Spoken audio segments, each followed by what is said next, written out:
வணக்கம். நீங்கள் இணைந்திருப்பது தமிழாவின் பிரதான செய்திகளுடன். விரிவான செய்திகளுக்கு செல்வதற்கு முன் முதலில் தலைப்புச் செய்திகள்.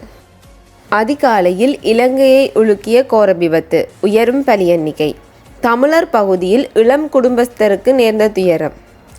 பாலஸ்தீனத்தை சுதந்திர நாடாக அங்கீகரிப்பதாக ஜனாதிபதி தெரிவிப்பு. ரணிலின் திடீர் அரசியல் நகர்வு. போலீஸ் அதிகாரிக்கு நேர்ந்த துயரம். இனி தொடர்வன விரிவான செய்திகள். தலாவ பகுதியில் இடம்பெற்ற வீதி விபத்தில் உயிரிழந்தவர்களின் எண்ணிக்கை நாளாக அதிகரித்துள்ளதாக போலீசார் தெரிவித்துள்ளனர். குருநாகலை அனுராதபுரம் பிரதான வீதியில் தலாவ மீரிகம பகுதியில் லொரியும் வேனும் நேருக்கு நேர் மோதியதில் விபத்தில் 3 உயிரிழந்த நிலையில் 4 காயமடைந்தனர். இன்று அதிகாலை இந்த விபத்து நிகழ்ந்ததாக போலீசார் தெரிவித்தனர். குருநாகலில் இருந்து அனுராதபுரம் நோக்கி சென்று கொண்டு இருந்த வேனும் எதிர் திசையில் பயணித்த லொரியும் மோதியதில் இந்த விபத்து ஏற்பட்டுள்ளது. விபத்தில் காயமடைந்த 7 பேர் தலாவ மற்றும் அனுராதபுரம் வைத்தியசாலைகளில் சிகிச்சைக்காக அனுமதிக்கப்பட்டுள்ளனர். இவர்களில் 6 பேர் வேனில் பயணித்தவர்கள் என தெரிவிக்கப்படுகின்றது. வேனில் பயணித்த 3 உயிரிழந்த நிலையில் தலாவ போலீசார் மேலதிக விசாரணைகளை மேற்கொண்டு வருகின்றனர். கிளிநொச்சியில் சிறப்பு அதிரடி படையினரிடம் இருந்து தப்பிச் செல்ல முற்பட்ட சந்தேக நபர் கிணற்றில் தவறி விழுந்து பரிதாபகரமாக உயிரிழந்த சம்பவம் இடம்பெற்றுள்ளது.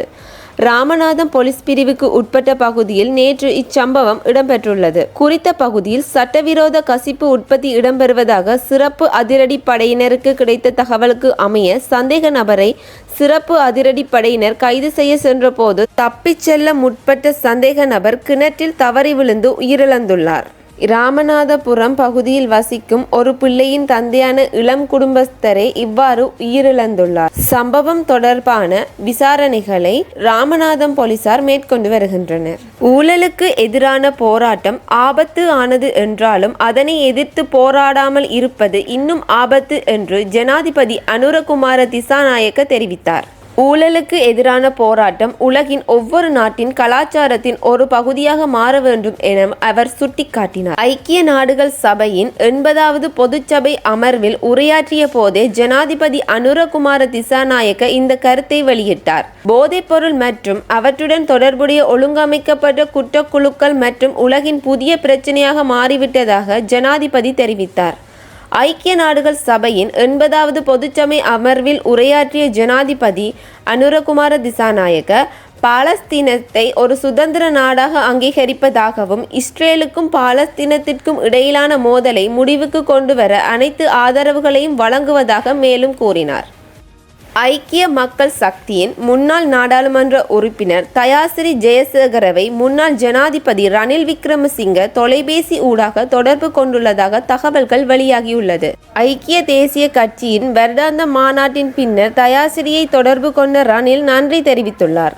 ஆண்டு நிறைவு விழாவில் நாடாளுமன்ற உறுப்பினர் தயாசிறி ஜெயசேகர ஆற்றிய உரை சிறப்பாக இருந்ததாகவும் அனைத்து துறைகளையும் உள்ளடக்கி சிறப்பாக உரையாற்றியதாகவும் ரணில் குறிப்பிட்டுள்ளார். ஐக்கிய தேசிய கட்சியில் இருந்து பிளவுபட்டு சென்று சஜித் பிரேமதாச தலைமையில் செயற்படும் ஐக்கிய மக்கள் சக்தியை மீண்டும் கட்சியுடன் இணைக்கும் செயற்பாடுகள் முன்னெடுக்கப்பட்டு வருகின்றன.